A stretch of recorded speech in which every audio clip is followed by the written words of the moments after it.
A Constituinte foi um marco pelas conquistas, mas a correlação de forças naquele momento não permitiu alterar o fundamento da estrutura sindical corporativista. Foram mantidos os seus pilares: unicidade, imposto sindical e o poder normativo da justiça do trabalho.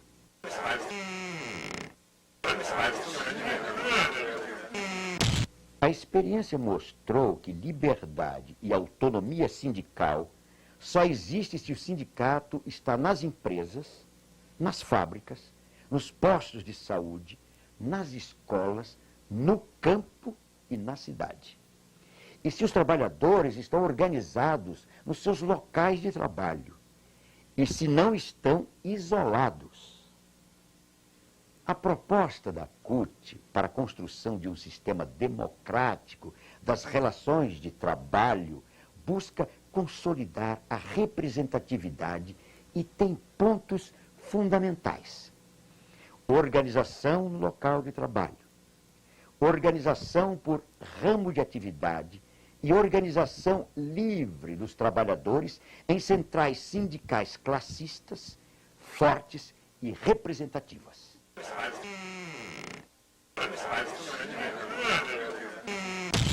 Muitas histórias de desrespeito, de discriminação racial e contra as mulheres, diferentes formas de violência.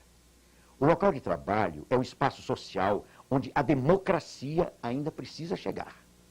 Não é por ser dono da empresa que o patrão é senhor absoluto. Os trabalhadores geram a riqueza.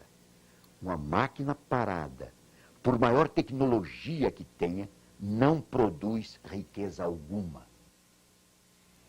A organização no local de trabalho é o sindicato dentro da empresa, seja ela de que tipo for, pequena, média ou grande, seja pública ou privada, na cidade ou no campo, não importa. Não existe apenas uma única maneira de se organizar no local de trabalho. Cada realidade, uma organização. As formas podem ser as mais diversas. Cada uma espelha as características do momento, do grupo, do processo de trabalho, da correlação de forças existentes. Se o sindicato não é o prédio, também não deve parar na porta do local de trabalho. Tem que saber o que está acontecendo lá dentro. Existem muitas experiências nos sindicatos filiados à CUT e mostram diferentes possibilidades de atuação. O Sindicato dos Metalúrgicos do ABC criou o Comitê Sindical de Empresa, que soma com as comissões de fábrica e com a CIPA. Os químicos criaram o SUR, Sistema Único de Representação, uma experiência que incorpora o trabalho da CIPA e conta com a participação de trabalhadores e dirigentes sindicais de base. A POESP criou o Conselho de Representantes por Escola. Na saúde, foram criadas as comissões de trabalho envolvendo as diferentes funções da área.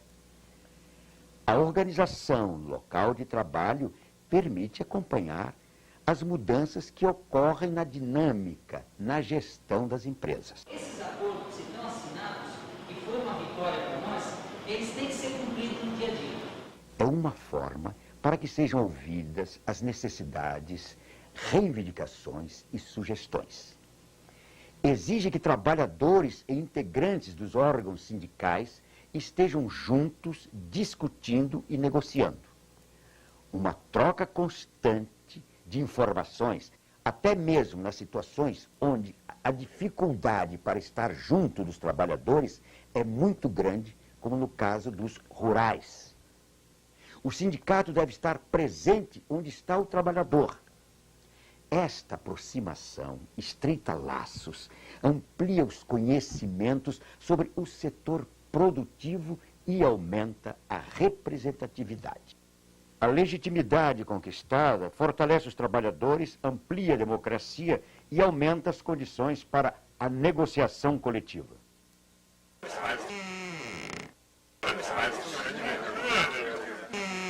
A organização no local de trabalho é fundamental para defender os trabalhadores. Mas não é suficiente. O capital tem uma articulação muito rápida. Modifica e desloca os processos de produção para garantir maior lucro. Não importa as consequências humanas e sociais destas alterações.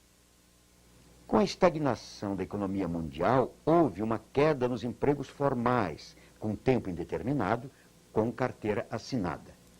Cresceu o número de trabalhadores temporários, de tempo parcial, os terceirizados e informais, e, em especial, os empregados sem registro em carteira de trabalho.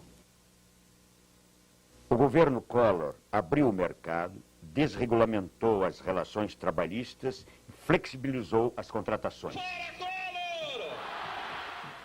As medidas do governo Fernando Henrique acentuaram o processo. Com a crise de crescimento econômico, a procura por investimentos internacionais tem sido grande. Aumenta a pressão para que se baixe ainda mais o custo Brasil. O interesse em baratear o custo de produção aprofunda a precarização do trabalho humano. Esse cenário de precarização afeta a contratação e a remuneração daqueles que conseguiram se manter no emprego formal. Uma progressiva deterioração nos salários e um aumento da rotatividade no emprego. Quanto mais pessoas desempregadas, menos valorizadas aquelas que trabalham. Organizar os trabalhadores por ramos de atividade é a proposta da CUT para superar a precarização do trabalho, a flexibilização das contratações e a fragmentação contida na ideia de categoria profissional. É uma proposta importante para ampliar a representatividade de trabalhadores de uma mesma empresa, que hoje negociam através de vários sindicatos diferentes. A maioria tem pouca representatividade e pouca força na negociação e contratação. Na CUT, existem várias experiências de organização por ramos.